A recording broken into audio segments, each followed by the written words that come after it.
신출내기 국회의원 노무현을 사람들의 뇌리에 각인시킨 것은 1988년 50 청문회였다. 공직자의 윤리에 관한 속하는 윤리에 해당되는 공직자의 업무에 관한 것도 기본적인 것은 알고 취급하시죠. 있습니다. 예. 그런데 정치자금법만 모릅니까? 정치자금법의 일반적인 사항은 알지만은 그 세부적으로 어떤 법에 어떻게 적용이 되는 우리나라가 지금까지 정치자금법에 관한 규정도 모르고 어떤 정치자금이 합법적이고 불법적인 것도 모르는 안전기획부장에게 이 나라의 안전을 맡겼습니까? 증인은 그랬다고 생각합니까? 그렇게 개인적인 인신을 가시지 말고 인신 공격이 아니고 증인이 오늘 그 답변을 회피하는 것이 매우 불성실한 답변이기 때문에 이렇게 묻는 겁니다. 전경련은 법률이나 금융정책이나 조세정책 또는 토지정책 등에 있어서 상당한 영향력 행사를 위해서 정부나 의회나 정당을 상대로 교섭을 하고 있는 것은 사실입니까? 아직까지는 우리나라 의회 정치가 제대로 안 됐기 때문에 주로 정부를 상대로 했습니다. 네, 정부를 주로 상대했습니다. 네. 그거야 그렇죠. 칼자루를 정부가 오로지 쥐고 네, 있고 그렇습니다. 의회 이거야 뭐 바위저고리였으니까요. 뭐 여지껏은 그랬습니다. 거침없는 그의 논리는 하루아침에 그를 청문회 스타로 만들었다. 그런 국민의 비난을 누가 책임질 겁니까? 아니 본의원은 아직까지 풀리지 않은 의혹이 엄청나게 남아 있습니다. 그리고 이제 과거에 힘 좀 있다고 모든 걸 자기 임의로 다 숨겨놓고 밝혀주지 않던 것을 국민들에게 이제 다 밝힐 수 있어서 여러 가지 시행착오가 있음에도 불구하고 긍정적이라고 생각하고. 하지만 정치 신인의 기대와는 달리 파행으로 끝나고만 50 청문회. 당시 5월 22일 자위권 발동도 가능하다는 계엄사령부의 작전 지침이 지휘계통을 통해 전달된 것으로 현지 지휘관들이 자위권 행사에 갑작스런 유명세 이후 그가 느낀 건 현실 정치의 높은 벽이었다. 계엄사령부 등 민주정의당 그리고 이는 시작에 불과했다. 통일민주당 총재 김영삼 그리고 신민주공화당 총재 김종필 우리 세 사람은 민주, 번영, 통일을 이룰 새로운 역사의 장을 열기 위해 오늘 국민 여러분 앞에 함께 섰습니다. 거대 여당의 탄생과 함께 6공화국의 정치 판도를 바꾼 3당 합당.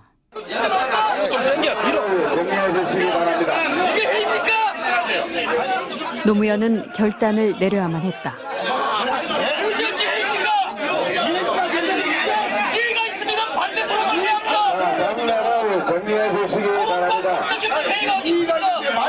토론과 설득이 없는 애도 있으니까 신당 창당 만세 성찰하겠습니다.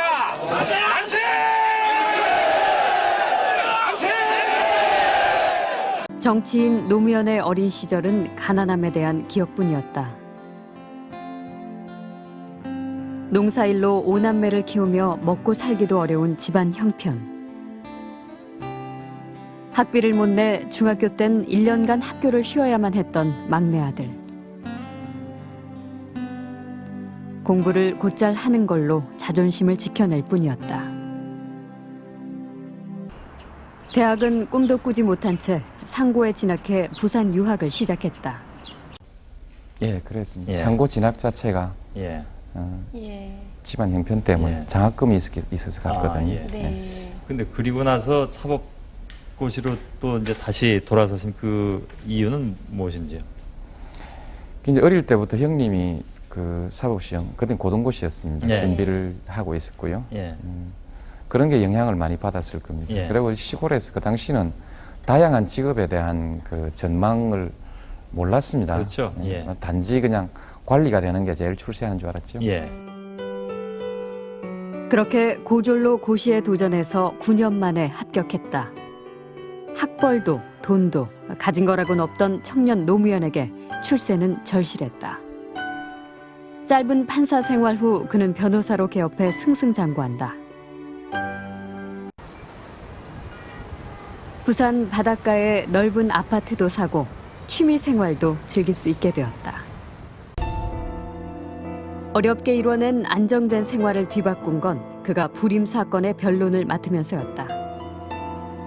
다른 재소자들한테 듣기로 조세 전문 변호사이고 승률이 아주 높아서 갈쿠리로 돈을 끌고 있다는 얘기를 들었는데 저희들 사건에 대해서 그렇게 정성을 다해서 정말 밤잠을 안 자면서 저희들이 읽었다고 공소장에 나와 있는 책들을 열심히 읽고 저희들하고 많은 대화를 하고 그러면서 아주 진지하게 저희들 사건을 대해 주셨고 그 과정에서 본인 자신이 조금씩 변해가는 걸 저희들이 느낄 수 있을 만큼 그 변호사를 즐기는 생활을 하는 사람이었는데 너무 가난했다가 수입도 좋아지고 하니까 그러나 이제 더 큰 가치가 무엇이냐 눈을 뜨게 된 거죠.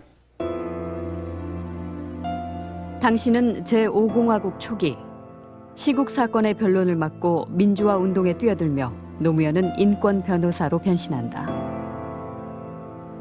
너무 충격적이잖아요. 우리가 무슨 변호사하고 헌법이 어떻고 무슨 법이 어떻고 하는 얘기가 너무나 무색하고 나중에 보니까 이제 나도 제법 구호도 외치고 시위도 하고 이래 하더라고요. 전직 의원과 인권 변호사로 활동한 경력은 뜻밖의 노무현에게 정계 입문의 기회를 만들어준다. 약 300여 명이 자리를 13대 총선을 앞두고 있는 시점, 통일민주당 김영삼 총재의 제안이었다. 하지만 노무현은 자신이 살고 있는 남구가 아니라 아무 연고도 없는 부산 동구에서 허삼수 의원에게 도전하길 원했다. 생각지 못한 결과였다.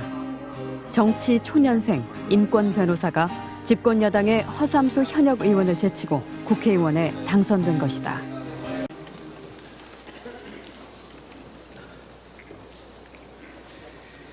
존경하는 의원 여러분, 그리고 국무위원 여러분, 부산 동구에서 처음으로 국회의원이 된 노무현입니다. 국무위원 여러분, 저는 별로 성실한 답변을 요구 안 합니다. 성실한 답변을 요구해도 비슷하니까요. 제가 생각하는 이상적인 사회는 더불어 사는 사람 모두가 좀 먹는 것, 입는 것 이런 걱정 좀 안 하고 더럽고 안 입고 꼬라지 좀 안 보고 그래서 하루하루가 좀 신명나게 이어지는 그런 세상이라고 생각을 합니다. 만일 이런 세상이 좀 지나친 욕심이라면은 적어도 살기가 힘이 들어서 아니면 분하고 서러워서 스스로 목숨을 끊는 그런 일은 좀 없는 세상 이런 것이라고 생각합니다.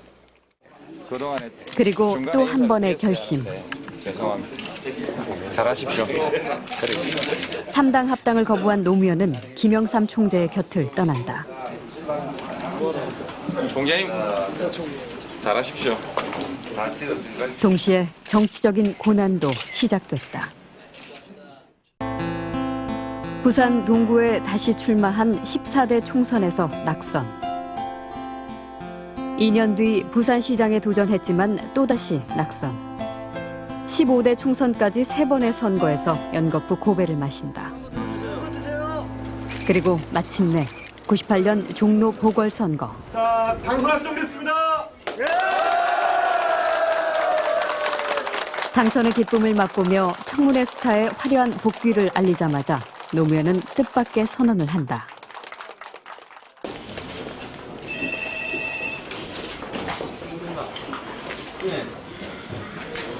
저는 오늘 여러분 앞에서 16대 총선에서 영남, 특히 그중에서도 부산 경남 지역에서 출마할 결심을 밝혀드립니다. 그리하여 우리 시대 최대 과제인 지역 갈등을 해소하고 동서 통합과 화해를 이루려고 합니다. 당시 김대중 정부의 여당 소속이었던 노무현에게 부산행은 누가 봐도 승산 없는 싸움이었다. 피하고 싶었죠.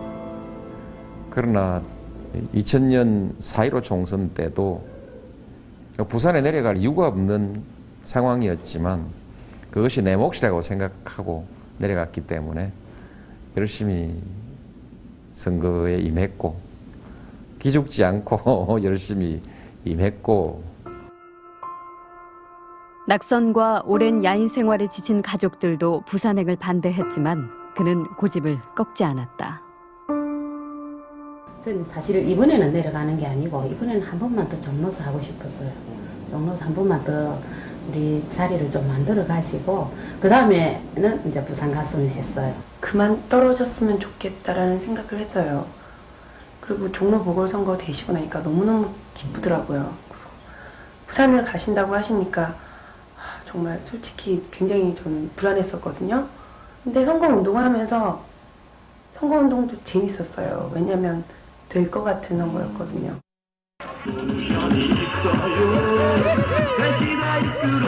실제 노무현의 부산 출마는 선거 기간 내내 주목을 받으며 초반 우위를 점하고 있었다.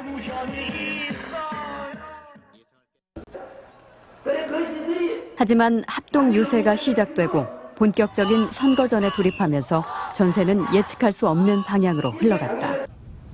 노무현 후보가 낙선이 이번에 복대해야 우리 부산을 죽이기를 골몰을 하고 있는 이 김대중 정권이 정신을 차리기 때문입니다.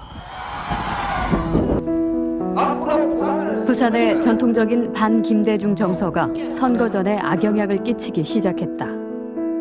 선거일이 가까워질수록 지지율은 내려갔다. 선거 사흘 전에 발표된 남북 정상회담 성사도 악재로 작용했다. 북구 강서울 플라 호텔 결과는 낙선. 노무현의 부산행은 그저 의미 있는 도전일 뿐이었다. 진 선거가 그때가 이제 4번째 졌죠. 진 선거가 정말 고통스럽고 힘들다라는 그런 이야기들은 좀 하셨어요. 그 당시 노무현 전 대통령이 부산에 출마한다고 그래서 우리 한국 정치가 그 지역 구도가 변화가 있는 건 아니죠. 다만 그런 의지가 그걸 타파해보려는 의지가 있는 정치인이 있다는 거 이렇게 좀 각인됐던 것 같습니다. 어떤 하나의 상징성이 되어버렸죠. 그것이 이제 노무현 전 대통령의 이제 대선 출마의 일종의 어떤 상징성이 되었고